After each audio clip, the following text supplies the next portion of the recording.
parce qu'ils ont été entraînés pendant pas mal de temps sur un corpus de milliards de caractères, de milliards de mots tout simplement. Et ça veut dire qu'il faut que tu sois capable de comprendre quand est-ce que tu dois utiliser un LLM, donc un prompt, ou utiliser du code. Et sache que c'est pas tout le temps bon d'utiliser ChatGPT parce que même si on peut le prompter pour lui dire sors-moi toujours la même réponse, c'est-à-dire à chaque input que je vais te donner, je veux strictement cette réponse-là. Tu suis ces règles-là et tu me sors tout le temps cette réponse, mais c'est pas son rôle en fait, c'est quelque chose de probabiliste. On va l'utiliser quand on veut des tâches qui se rapprochent plus que pourrait faire un humain. C'est-à-dire donner son avis, rédiger un texte, rédiger une dissertation, des choses comme ça. Mais quand on veut des outputs en fait qui suivent des règles strictement déterministes, là on va utiliser du code, il n'y a rien de mieux que le code.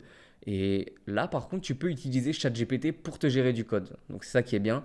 Tu auras un professeur particulier qui va t'apprendre comment manier du code, comment l'utiliser, mais n'utilise pas ChatGPT tout le temps parce que c'est très dur à maintenir dans le temps, c'est très dur de faire en sorte qu'il te sorte toujours les mêmes réponses. Donc quand on veut des réponses dynamiques, flexibles, similaires à ce que pourrait produire un humain, les LLM, le prompt, ChatGPT ou un autre système, c'est super. Mais quand on veut toujours le même output qui se base sur des règles strictes et déterministes, le code sera toujours roi. C'est le truc que je veux que tu retiennes.